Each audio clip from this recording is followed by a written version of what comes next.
So, hi everyone. I'm here with Kos Chekanov, who works for a company called Artkai. You're the CEO, based in Ukraine, and you're in the design, web design, system design space. So a little bit of a different interview this week. But Kos, thanks very much for joining me, and it's great to have you here, really. Yeah, I'm happy to be here as well. Thank you for the invitation. Yeah. So the first time we spoke was, I think, on the 21st of February last year, and it was 2 days, I think, before Russia invaded. Do you want to just take us through what happened after then? And I know we were talking about it at that time, and it's kind of like, oh, I'm not sure that anything's going to happen, and then like everything that we thought would happen has happened, and like the worst has Yes. happened. Really, I mean, it's been horrific, really. So, what's it been from? Obviously, you're on the ground, and your perspective, really. First of all, thank you for asking. Again, happy to be here. And I get similar questions quite often, and they actually more about the current state of things. But I'm always happy to share how the things are unfolding for myself or the company, because I guess it gives a better overview how Ukrainians actually show their resilience, creativity, adaptability, so everything at once.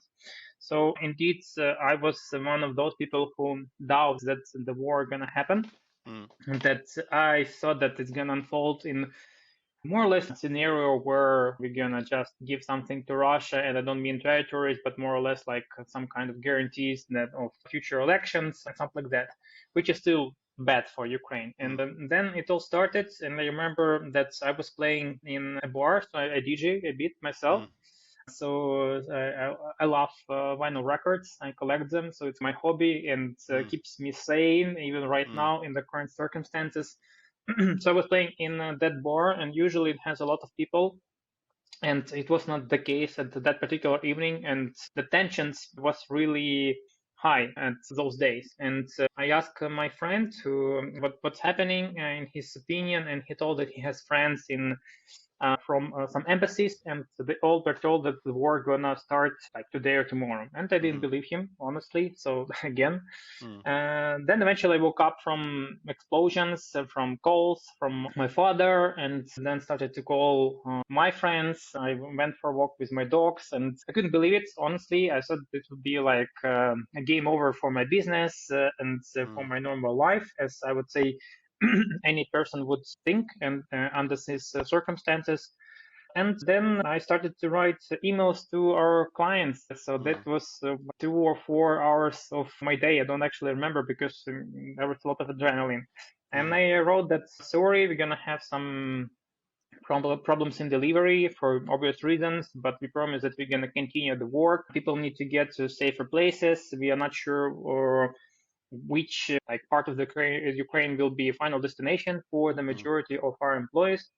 And pleasantly, I got a lot of support. Secondly, I had calls with the whole team of Artkai. I also told that they need to be aware of what's happening, and they can do whatever it takes to make sure that their families and they are safe. And we decided that we should give them at least like 3 to 4 days before the next check-in to travel to certain destinations. And that would actually happen. So personally, I was also traveling to a western part of Ukraine. Actually, my friend, who is also happened to be my colleague from sales department, his mother owns a hotel.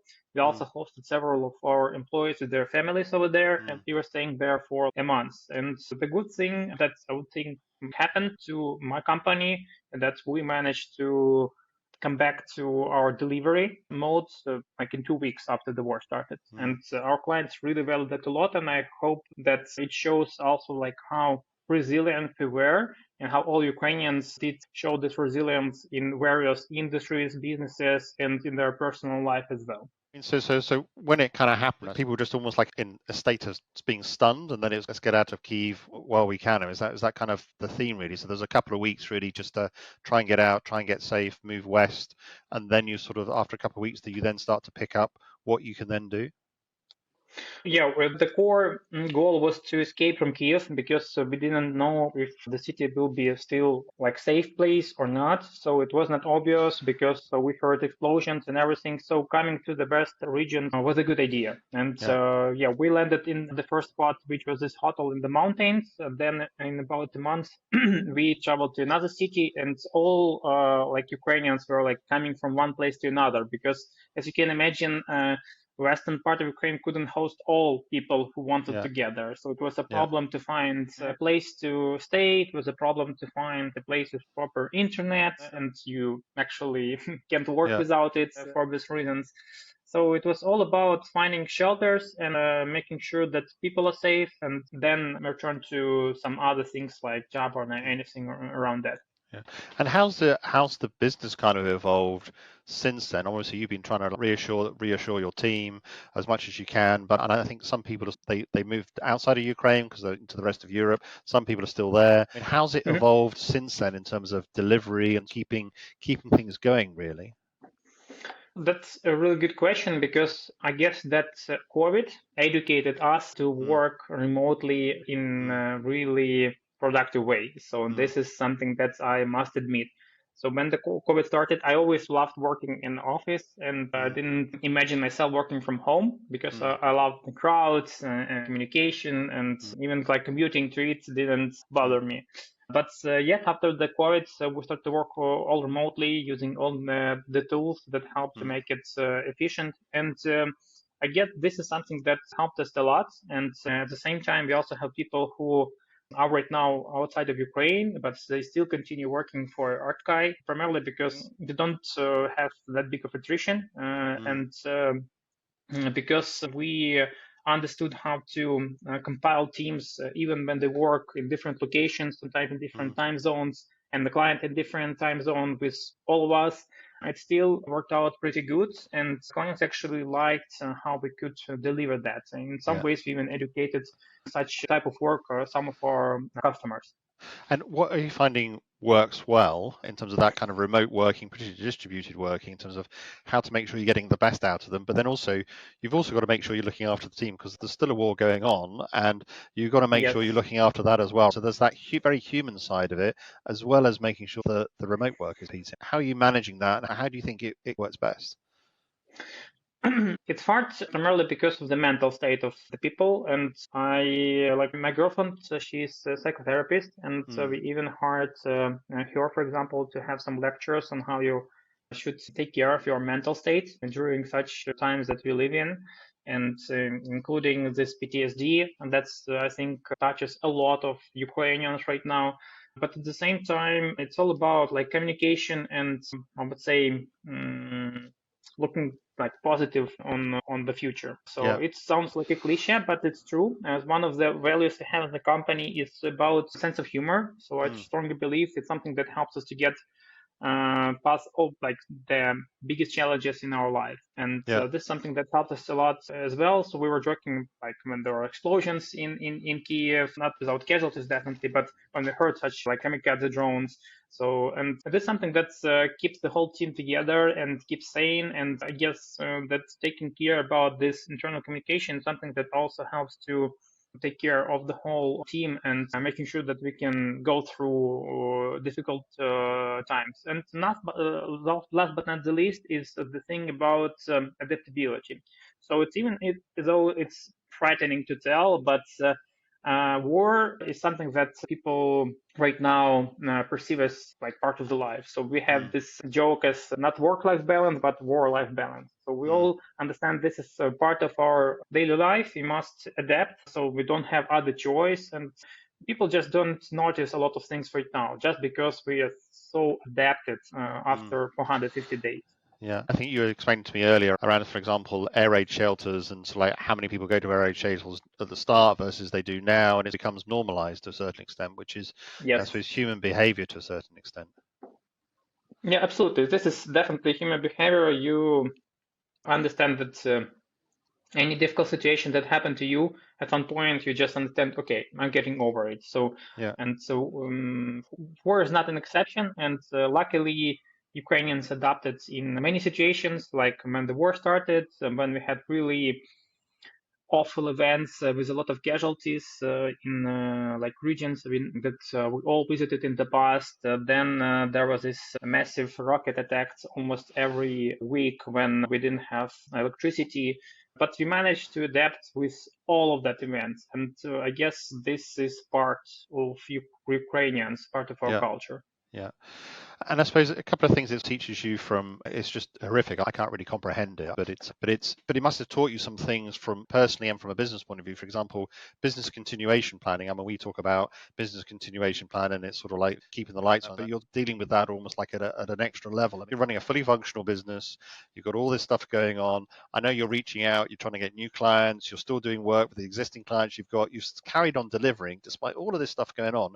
And it's a real testament of success to you and the team, really. So it'd be good just to learn around what works, because it's fantastic. It's a difficult question because business continuity plan, in many cases, and I know it from a lot of my friends who work in IT companies, it usually works well on the paper. So nothing, you can't be sure that it's gonna working well when something happen. And definitely we all had a business continuation plan before the war started, and we were telling clients that we are like fully prepared and so on and so forth. But then when it unfolds, you just need to adapt. And I would say that 75% of success is all about finding the ways to get out of a difficult situation. And definitely, for example, while we had this the problems with electricity. So we rented back an office, which we didn't have for a while after the COVID started. And it had electricity 24/7. And we also bought Starlinks to make sure that we have this place where people could come if they don't have electricity in their own apartment. So this was like part of the deal. And this showed that we're ready to adapt to certain situations. And you can't predict everything, but you need to think about that, think about scenarios. And this is something that I believe is one of the core responsibilities of management, to think about risks and potential ways to resolve them, and then find the best way once it comes, because you never know 100% what's going to be. So it's sort of like planning the options that you're going to have if something happens, and you've got then you've got the flexibility. So trying to create the flexibility. Yes, absolutely. That's right. And what about from a leadership point of view? So you're obviously the CEO of Artkai. What have you learned personally from a leadership point of view, going through all of this, what you've been through? I guess that you need to ask your employees and your colleagues about how they feel. I guess this is something that I believe is a big part. So it's not only about delivery. Again, it's probably might sound like a cliche, but I strongly believe in it, primarily because people need to feel that you really care, not that you do some job or follow certain instructions, even though sometimes they also work.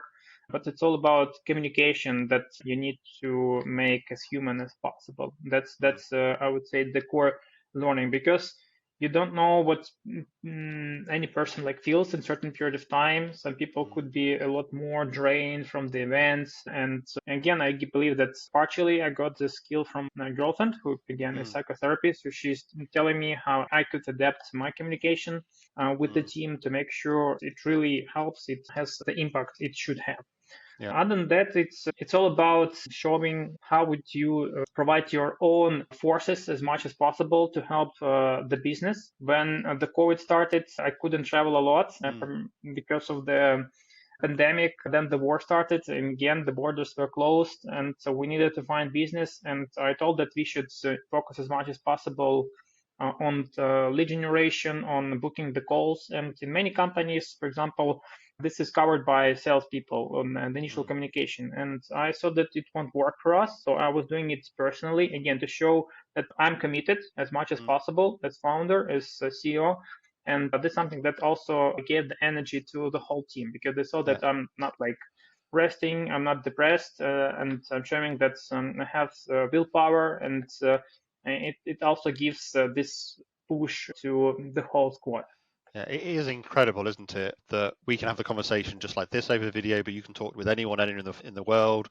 You can reach out to anyone in the world, or your team can deliver remotely. I mean, through the pandemic, but then also, through what's going on now in Ukraine, it's incredible that, I mean, it's very seamless. It's an amazing world we live in, really. Yeah, absolutely. We couldn't do our job without it. So I've been working in this digital services for almost 9 years, and it was not that easy. Even like in the first year or so, it was like only like Skype, and which was not really reliable. So right now it's a lot easier, which is awesome. Yeah. And so bring us up to date today in terms of how things are working. I know when we were chatting before, you're talking about the importance there is around work and people having work in terms of distracting from some of the other things that are going on. It provides a bit of focus. How's life working today in terms of things like banks working, I suppose, Mhm. groceries? I know you mentioned before about the importance of generating tax revenue for the country and those kind of things. What's your Yes. kind of perspective on that? You know, when I get similar questions from like potential customers, I'm always happy to tell that life continues, even Mm, though times are not easy. So mm, I must admit it, and especially like in eastern or southern part of our country, where like active military activities. mm, But in Kiev or western part of the country, which are considered safe, life goes as it used to go. So we mm, have everything operates. Banks didn't have any hiccups since the war started. So our banking system and like general our fintech industry is one of the most progressive. mm, Our digital tools are now bought by even USA, for mm, example. So mm, this is something that shows how progressive we are. And I mm, guess this is primarily because we've been doing it from scratch and started doing not that many years ago. This is something mm, that we are always on the edge of technologies, at least at certain niches. Also, I was mentioning that I'm, for example, DJ myself a bit. We also have like nightclubs mm. that's open right now, bars. Right. They definitely don't operate at night because of the curfew, Yeah. but you can attend them in daytime and again have some time to relax, which is a good thing. And generally, all sectors start to work in almost as like pre-war state. Definitely Mm, not like agriculture, for example, mm, for obvious reasons, but services and export is trying to keep up with what was happening before the war. And IT services get something like around 47 or 50% of all export in Ukraine. mm. So I feel myself like responsible for this to represent our country internationally and also to get the money to the country. This is Yeah. something that's really important that then translates to salaries, translates to new job, which also distracts people from the events and also translates to taxes, which is also vital. Yeah. And how have you found what was the customer reaction? You talked a bit about emailing all the different customers. And what's been the customer reaction? There's been a lot of support, I know, for Mhm. Ukraine, Ukrainians, the whole country. What's been your experience from inside the country?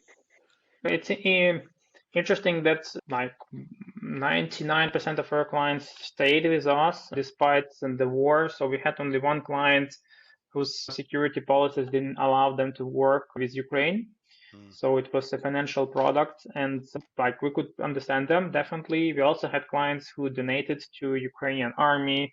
We mm, also had clients who supported us with referral. We mm, had clients who supported us with kind words. We had clients who hosted Ukrainians in their mm, apartments, like in Belgium, in Germany. So it all means a lot, and I always pleased to hear how people helping because then I can tell it to my friends and my employees, and it also gets a certain warm feeling that we are having a lot of partners worldwide. It yeah. gives this energy that all of us need right now.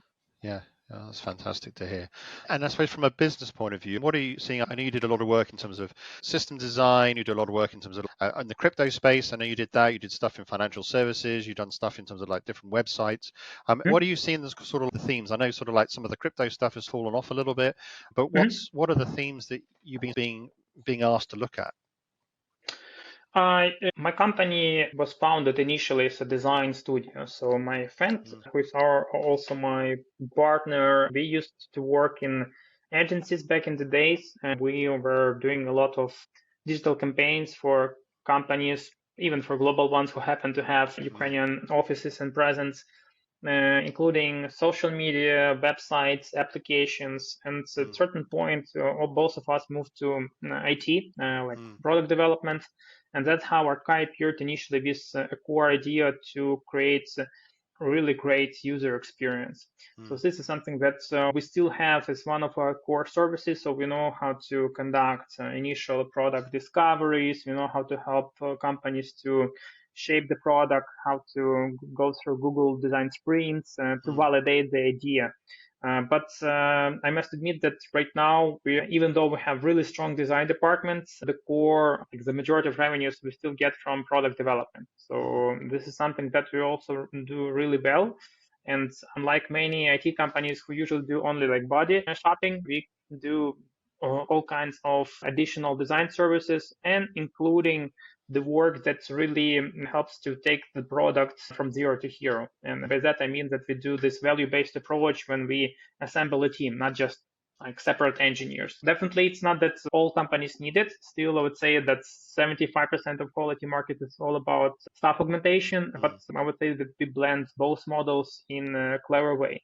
So this is something that I say people come to us. So initially, if it's an entrepreneur who wants to launch a startup, so usually it's an industry expert, for example, in accounting. He understands the market from all the angles. He wants to build a certain software that would ease life of people like him or for a certain industry. And he comes to us and we blend his knowledge with our research that we do on the customer, on the industry, on competitors, and with our engineering knowledge. And we blend it into the plan of the product and then eventually execution. So that's how we see it. So it's partially consulting, partially certain execution. And sometimes we also help existing companies who have a need to do something for their business. It could be additional revenue stream or digitalization. We could do also like a separate team with a plug and play treatment. So quick without need to record those kind of things. There's been tremendous development in all things digital, the technology over the last 20, 30 years. But have you seen it change since the pandemic? Has the digitalization space changed? And are people asking for the same things, or are they asking for different things? That's a really interesting question. I have my view on this primarily because there are a lot of tools that I consider to be like low code or zero code. So you can do a lot using them, depending on what you should build. But it really depends what exactly you want to achieve. So if it's a small company that really needs a certain, I don't know, like a website for them, or they need certain support like in digital formats, they can use a lot of tools to achieve it. But if you want to create a solution that would be like an additional revenue stream, or for example like an asset for the company, making more available and expensive, then definitely you should take a look more into custom software development, or sometimes it's a blend of two, so you can use both if you're talking about digitalization. So but there are a lot of businesses whose processes are too unique to just give them box solution and hope that everything will go fine. You will need to pay for licenses. You will need to add new features. You won't need, like 70% of features that are already there. So it's all about right now figuring out what is the path you should take. Creating something from out of the box solution, creating something as a blend of two, or creating something that is custom built. So depending on your size, maturity, those kind of things. And I suppose particularly the custom build piece, a lot of that comes down to the business analysis skills to really understand you're building exactly what's needed rather than something that's more generic.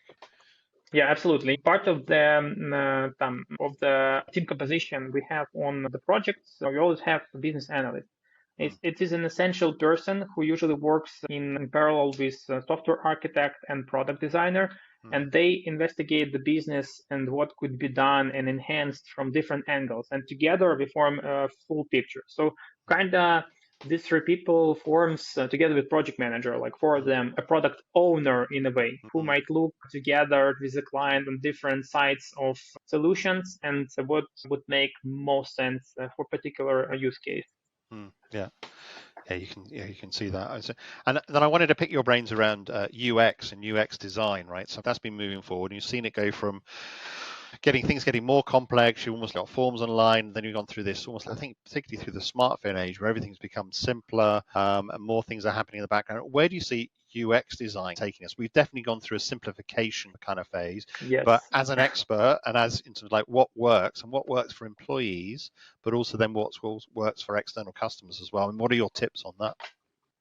There's no silver bullet for all the audiences, definitely. So, but I'm pretty sure you understand it yourself. So, for example, when we do UX design, we always try to understand how we can make the biggest impact for the end customer. So that's why we even call it like customer-centric digital engineering. So it's the customer comes first, definitely, and simplification always makes sense. But sometimes it's hard to achieve it, primarily in B2B software. So you can't make it really simple because there are a lot of things you need to include, and it's not that you build like a B2C banking application. Like in Ukraine, we have a product called Mono, which you can do almost anything in a couple of clicks. But still, they're not that performant in B2B segment. So because you need a lot of things upon it. Just so it all depends. Because of the complexity of B2B. Complexity and how many use cases and how many user roles there could be. So in this case, there's always a question if you're doing a B2B product or B2C, for example, and that then leads to certain solutions that would make life of end customer easier, but at the same time save all the features you would like to include inside.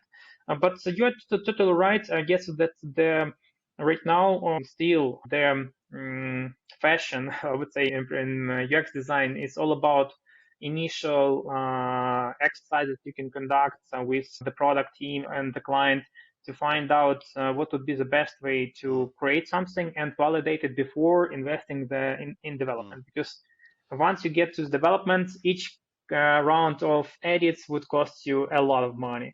So what we try to convince our clients to investigate the topic deeply, and it definitely takes time, it takes some money, but eventually you will see a clearer picture and test it as early as possible. So we always encourage our clients to do it. We had clients, for example, in USA, credit union, and they wanted to create a solution, but they didn't know how to approach onboarding, which is a pain for any financial product.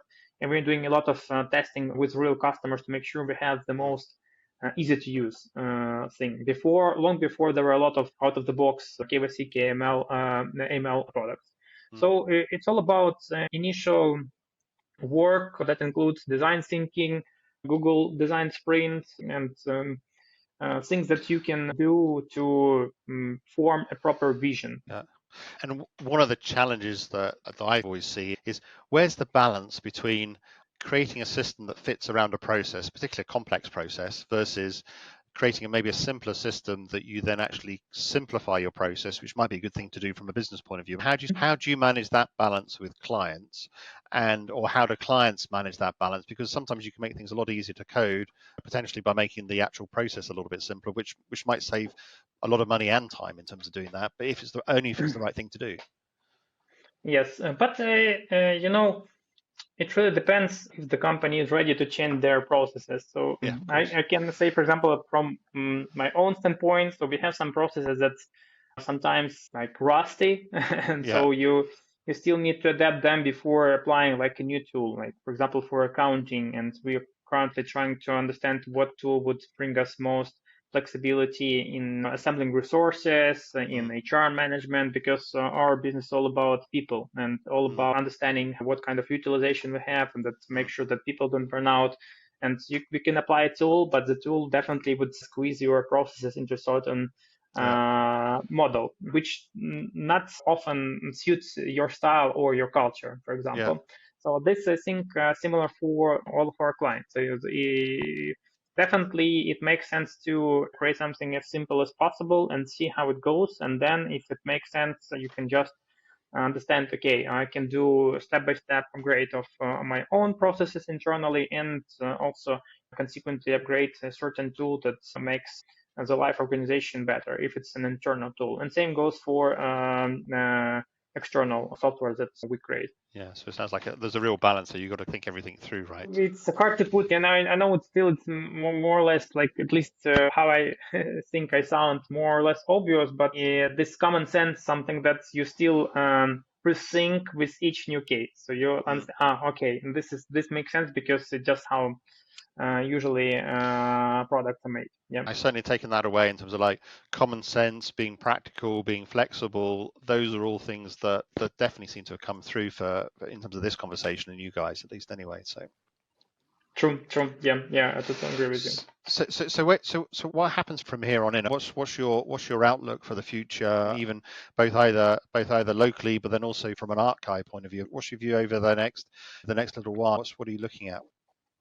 Right now, I think that the whole IT sector depends on the economic crisis that is happening. I would say it started last summer around July, so we already felt less demand, which was really high after country started to pour money on people after the pandemic started.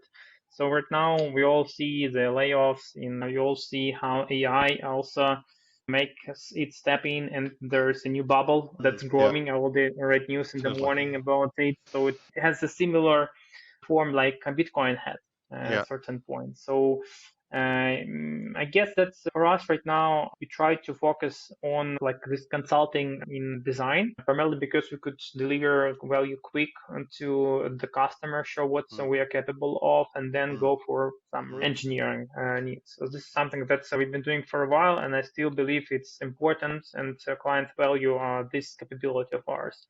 Secondly, what we see that there's certain consolidation in the market.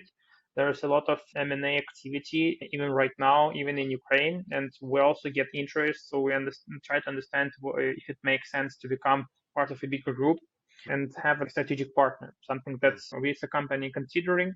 And we also anticipate the next year, so primarily because there's going to be Bitcoin halving, which should be a good momentum for all crypto. We also see that kind of some of our clients tell that like Gartner anticipates some kind of rebound for US financial system and the economy around July or to October. So we also think the next year will be better generally, and the company is going to invest more because right now less startups are popping out for obvious reasons. And so we try to be prepared as much as possible. And we also invest right now more in the marketing activities. So SEO optimization of the websites, case studies, and everything that helps to establish a more reliable image of the Yeah. company. So Yeah. these are the priorities we have right now, and Yeah. like general vision on the things.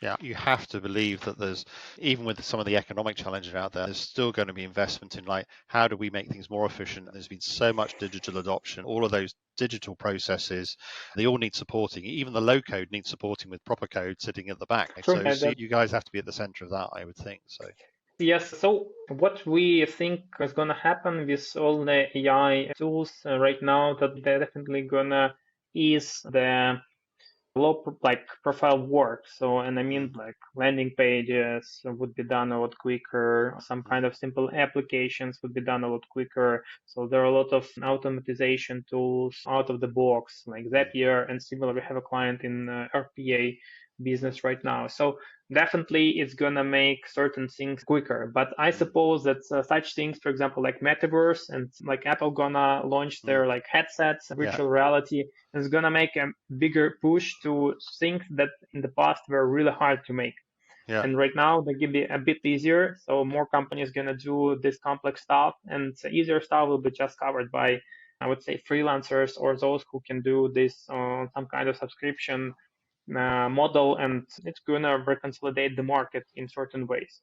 yeah, But at the same time, yeah. So even as I was mentioning, this automation tool still needs like our help in certain things. yeah. So we still gonna have business, but it's not clear how it's gonna influence the overall duration of the projects and how we're gonna rearrange in terms of amount of people in the company and so on and so forth. But we're gonna see at one point, yeah. Yeah, yeah. You just couldn't believe how much things have changed in the last, I mean, in the last 5 years, the last 10 years, or even just in terms of our conversation here, even just in the last year, it's been dramatic. And I suppose my hope is things settle down a little bit anyway. So as much as anything, so we get back to a little bit more like normality. So Absolutely, yeah, yeah. So the changes are so quick that it's hard to keep up. Like especially with AI, if you open LinkedIn, even I post things about AI, even though my company had only like 2 or 3 projects with this part of like digital industry, but we investigate it and try to understand how it's going to evolve, because you need to at least be on the edge of the news to understand the trends. And if you understand the trends, and you can keep up with them in certain ways. Yeah. Kos, thanks very much for making the time to chat to me. You give me a fantastic insight in terms of what's going on there, but also a lot to learn in terms of what you've learned over the last year and also what you're doing. And I know I'm gonna put some of the material and like links into Artkai in the links below, below this at least anyway, so people can go and have a look if they want to. And you guys are still busy, which is just it's fantastic. And so I wish you, your family, friends, employees, everyone the best really, and just hopefully things improve really. Thank you very much. So it was a pleasure. Really great questions. So something that also puts me thinking about things that happened, about things that's gonna happen, and what journey I had together with my team. And I appreciate the dialogue. So, and also hope that it's gonna end the war soon, and things for generally the world and Ukraine will be will be peaceful and prosperous and digital. Yeah, absolutely. Thanks very much. Yeah, thank you too.